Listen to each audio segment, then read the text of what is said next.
Hi there, everybody. What you're looking at here is a canvas that I have poured on before. It was a beach scene. It had some really nice detail in there, but I just wasn't loving it for putting it on my website. So I painted over it and did a bit of a patina kind of look and mixed myself up some colors.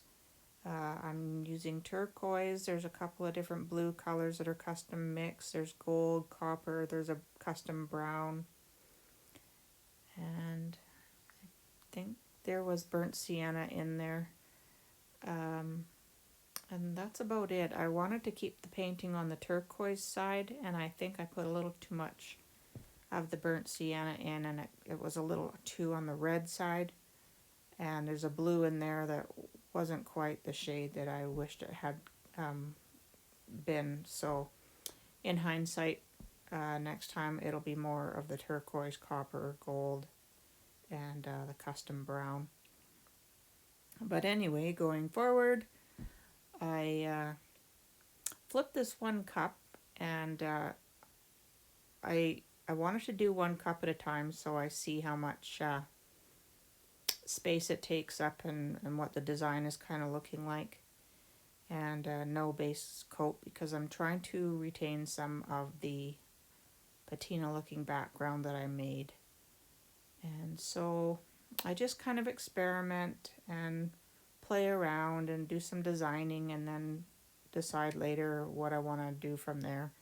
In the end, I really use a boatload of paint on this painting, but it's all in fun, and that's how you learn and find things that worked for you and then what you don't like and what you like. So why not? It's just paint. Just torching here to see what's happening and pop some bubbles and see what kind of cells are coming. I never put silicone in any of my paints, just an FYI for that. And so I'll let you just watch, and I'm going to be removing a lot of the video. I played around with this thing for an hour and a half.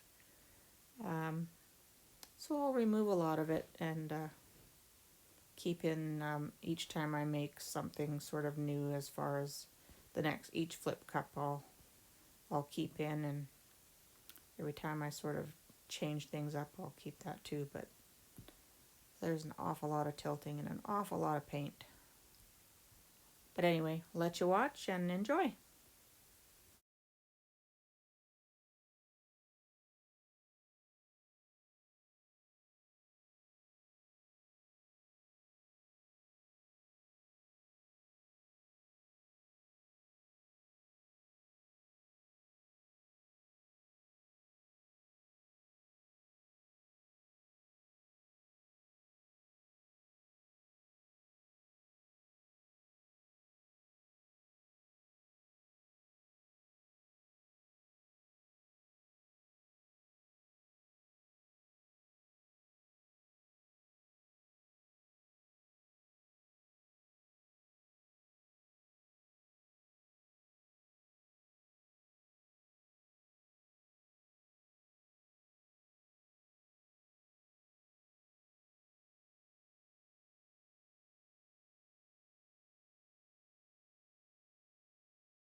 Okay, so cup number 2 and 3 are splatted down on the canvas.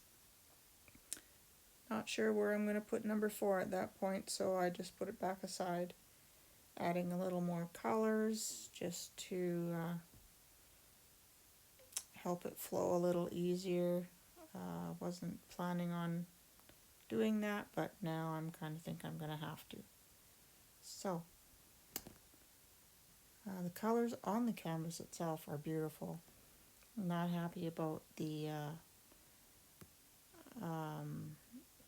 red toned one there. It's a little too red for this particular painting, and I wanted it more on the orangey side, so I shouldn't have added that, but that's okay. A little more torching just to take out some of the bubbles and see what kind of things are popping up. I think I already said that I don't use silicone, so the cells are not from any silicone. So I'll just be quiet again and let you watch.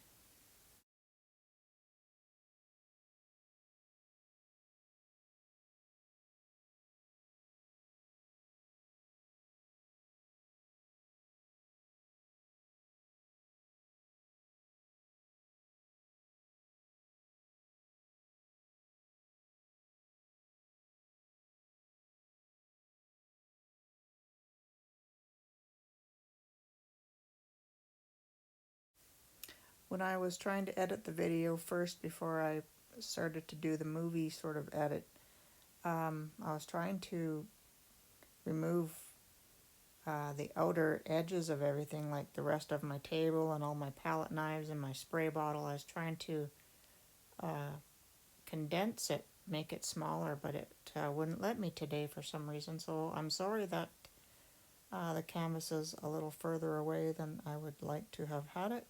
I like it closer to the camera for you. And so therefore it's out of frame now and then and kind of far away. Sorry about that. Can't do anything about it this time, but I'll know for next time that it doesn't always work to allow me to edit it. So you can see here there's patterns going in every which direction, which I never like.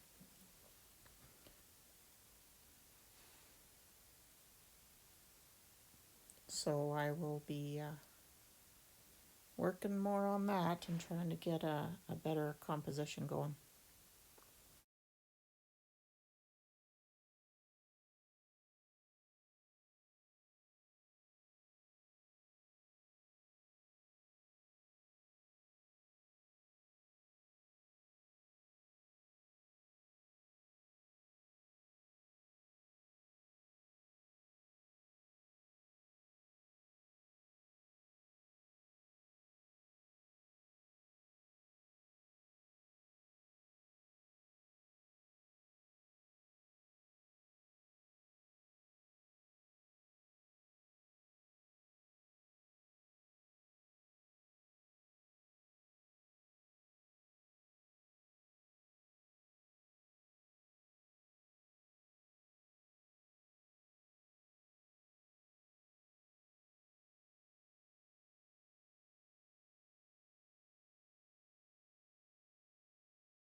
So I had made up a quick little cup full of the table drippings and some of the extra little cups I had filled up. And I'm just adding a little more turquoise around and some gold and copper yet, I think. Yeah. So it's one of those pours that just kind of, no matter what I did, it was just going in the wrong direction and in every direction. So, yeah, not my night for tilting and pouring, that's for sure. That's a custom brown color that I have mixed. And yeah, I'm using all my turquoise up. Anyway, so I'll just let you keep watching this madness. And like I said, boatload of paint, more turquoise. Anyway, I'm about to start stretching it again and see where we go, see what we end up with.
The center color there is just because I picked up all the drips off the table.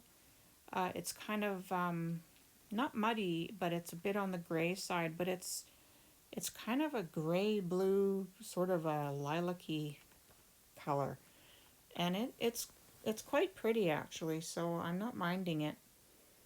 So I'm just going to continue to stretch the canvas and sort of get a pattern going on at some point. Eventually it happens. And I'm keeping in mind also that if I get some patterns going and some areas also that I don't like, as usual, I can paint on the painting when it's dry and take away what I don't like and paint in some areas or do something different. I might even add just some sections of resin, something different. But of course, first I need to see how it dries and what it looks like when it's dry. But we're getting closer to how I end up leaving the painting. I know it looks pretty wild because there's such a big center area that's on camera doesn't look like much, but there's a lot of sort of kind of like the tree lines. And if you know me and the kind of painting I like to do, I like to make things look like agate and marble and stone. So that center area has the sort of slice, agate slice kind of look with the lines and the, oh, I can't think of how to explain it, but you'll see it better when the pictures come along here.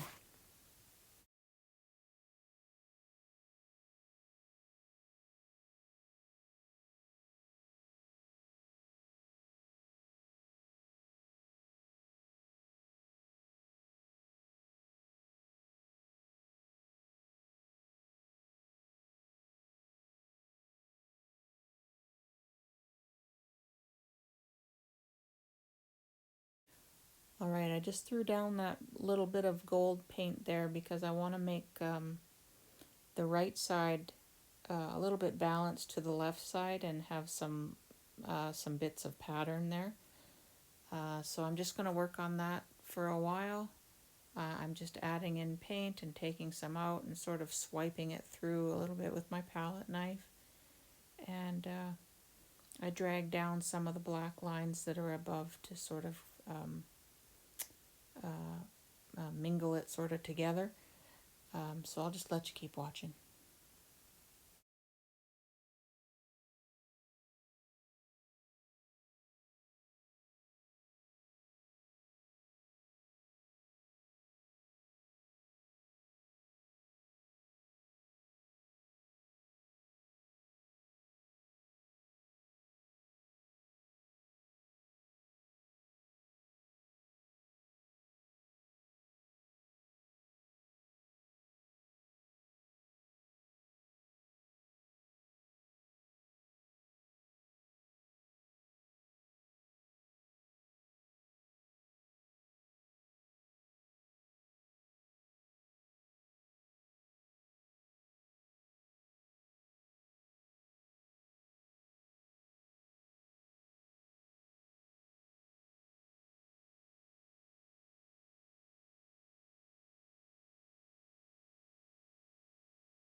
So I am just adding a little bit of darker lines to that little bottom right corner, and there's a bit of lacing going on there. You can't see none of this very well in the video very well because it's kind of too far away. But coming up right up here is the where I'm leaving it to dry, and here we are. So I added in a little bit more copper and gold on the right side up there to sort of balance out the chunk that was on the other side. So that side there had a little bit, and it was all by itself, so it needed a little coppery orange look on the other side, so I added it up top there. And here it gives you a better view of the middle section there, which isn't really too bad. I like all the different I really like the dark brown and the deep lines that it causes, and the lacing around those lines, like right there. Big fan of that, love that. And this brown mix is really good for that. And I can't tell you what it was actually, because I think it was the Modern Masters brown, and I think I mixed it with my Van Dyke brown. And I feel like there was something else mixed in there, and I can't remember what it was. I'm not really sure. It might have just been Van Dyke brown that was in my bottle, and I was running out at one point, so I started adding in some Modern Masters. But as far as what I could have had in there for pouring medium, it could have been a number of things. So that I can't tell you. I use quite a few different products, so I just use whatever is handy to me and that I have on hand. So that is it. That's where I'm leaving it to dry, and I will probably do a little hand painting with my brushes just to emphasize some things a little more. And then I might consider doing something down the center in some resin. I'm not really sure yet. The little gold nuggets that are in there, that's what I feel like they look like to me, little gold nuggets. So not sure. I might leave it as it is, and I might change it. Not 100% sure yet. But thanks for watching. This is not very good light right here. But hope you enjoyed the video, and take care.